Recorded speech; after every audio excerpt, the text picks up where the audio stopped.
This is a speaking test of the International English Language Testing System taking place on Saturday, the 19th of February at Medcity International Academy. The center number is 8542. The candidate is Anjali Janardhanan and the candidate number is 7654. The examiner is Sangeeta Gopi and the examiner number is 2378. Good morning. Good morning. Could you please tell me your full name? I'm Anjali Jayat and you can call me Anjali. Alright Anjali, can you show me your identification card? Yes, here it is. Thank you.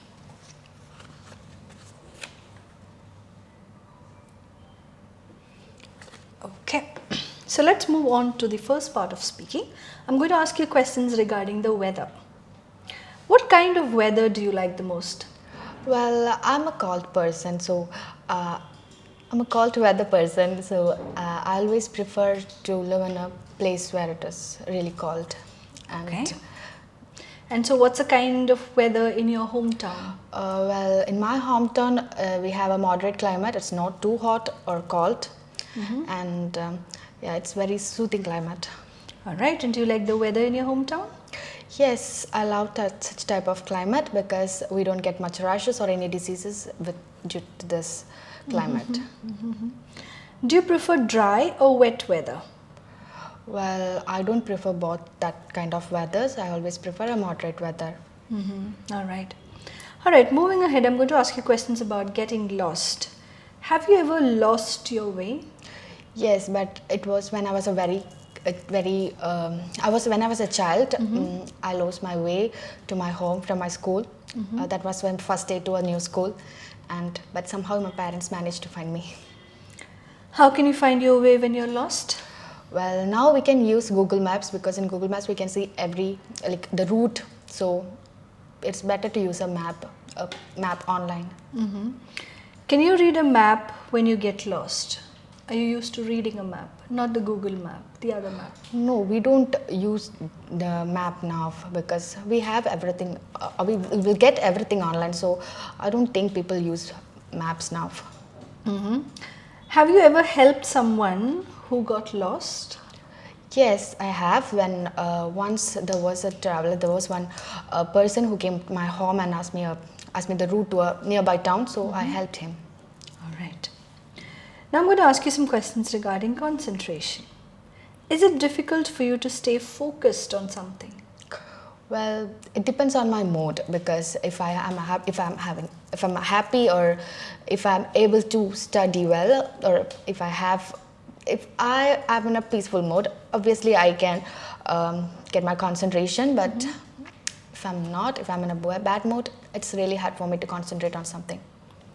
What do you do to help you concentrate? Do you do anything to help yourself concentrate? I try to sit in a place where there is no noise or a peaceful place, so that can help me to concentrate on whatever I'm doing. What may distract you when you're trying to stay focused? Yeah, as I mentioned before, loud noises, people talking each other, that all can disturb me if I really wanted to if I really wanted to concentrate on something. I really wanted a very peaceful atmosphere. Okay. When do you need to be focused? What are the situations where you feel it's important to be focused? I think it is when during my study time, because during exam times I really need to be concentrated in my study matters. So that is the time and I need to be focused. And how do you think children can learn concentration? Well, I think that should be taught from the school itself because they should give work to them so that they'll be able to concentrate on their study matters, and that should be developed from childhood itself, like practicing with practicing. Okay, all right, Anjali. Now we move on to the second part of speaking, and I'll give you a prompt card and you have 1 minute to prepare. You can make notes if you wish to do so. Here's your paper and pencil, and I want you to describe a city that you think is very interesting. You have a minute's time. You can start your preparation now.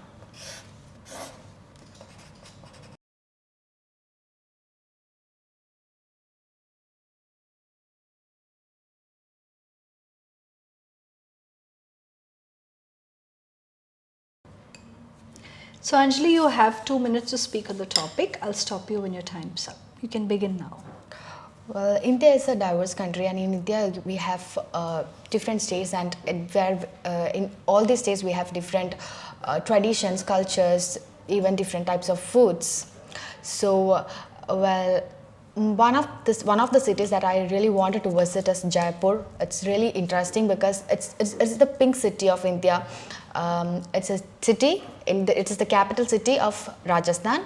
So I came to know about this recently because one of my friends went there for a picnic, and I saw her photos from social media updates.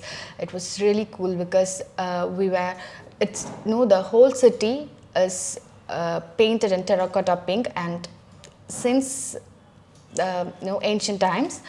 So the city is famous for its mahals, forts, foods, shopping, and many monuments, museums, and also there was a history behind this Jaipur becoming pink city. The name pink city, Jaipur got this name from a Maharaja gave the name to the city because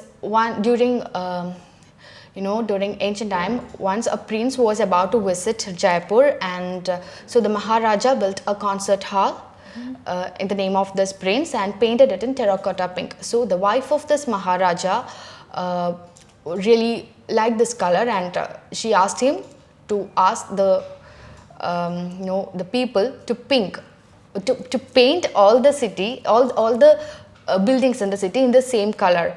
And from that time onwards, it is known as the pink city of India. And also, it's famous for Rajasthan is famous for its deserts and mountains. So, yeah, I always wanted to visit those places. All right, Anjali, thank you. Would you like to visit this place? Yes, I really wanted to visit this place. And when do you think you can visit this place? I think I can visit this during my summer vacation because I've told my parents that I wanted to visit this place, and we are planning to go there. Okay. We go ahead to the last part of speaking. I'm going to ask you some questions in general regarding history, monuments. Why do some people like to visit historical places? Well, historical places always tells about the tradition and culture of our country, or of a country. So, when we go there, we'll be able to witness all the things that has happened in the past. How was our country? How have our country developed, and what was happening during the ancient times? And there are many people who are really interested in visiting these monuments. Even I also love to visit or see the historical places and buildings. So is there a particular historical building that you'd like to visit? Well, no, I don't have any particular interest, but I love to visit all the historical places, museums, monuments. And why do you think people go to modern cities? Well, people migrate to modern cities for setting up their life, because modern cities always gives more opportunities for their jobs or for higher studies, and also they visit such cities because there are many modern architecture. There are many people who are interested in modern architecture, and basically they move to modern city for a better living to get a better living. All right. And what are the problems caused by maintaining historical city? Well, maintaining historical city, I don't think there is much problem that maintaining a historical building or historical city can cause to common people or the government, but the government will have to invest certain amount, a certain part of their income to maintain the cities, but that income can be used for the welfare of other people or the economically weaker section. So I think that's the only problem or only disadvantage that I see by maintaining the historical buildings or historical cities. All right. And do you think having too many tourists is a positive thing for historical attractions? So of course, it's really positive thing, because when more tourists come, there will be a raise in the income of government, and this amount can be used for further purposes, and also it also helps to the development of small scale business, because there will be many vendors who they're setting up their shops nearby the historical building, and also they can help the tourists, and they can sell certain things, the the handicrafts of our country, of that shows the tradition and culture of that particular place. What can be done to stop visitors from damaging historical places? Well, there should be a team, that the authority should appoint some teams to for the for look after this building. So there are many people who always anti-socials who always try to destroy all these buildings, or there are many monuments in our country that have been destroyed by such people. So there should be a particular team who should take a strict action against the people who are doing such activities. All right. And what advantages can tourism bring to a city?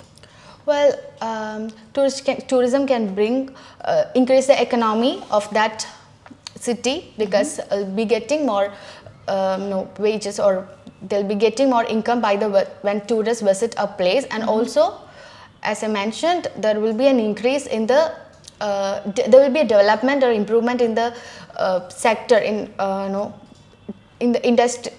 Some industries like small scale businesses will have a development, will be improved with the help when the tourism is improved in a city. Why do some young people like to live in cities? Well, it's mainly because they'll be having more job opportunities, and also their living standards can be improved by living in a city, and will always prefer to do higher educations or higher studies in a city, because there are more number of institutions that provide such courses, so better courses. So I think that's why they prefer to live in a city rather than in a town or village.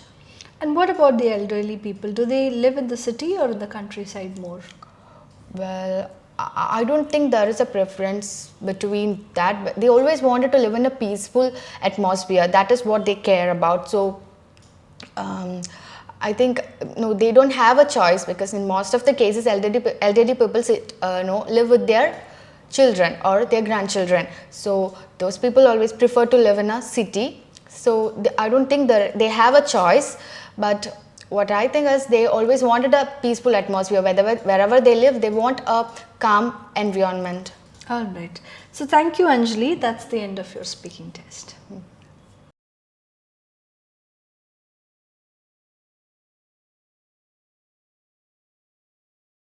For more such exciting videos, download Medcity IELTS app.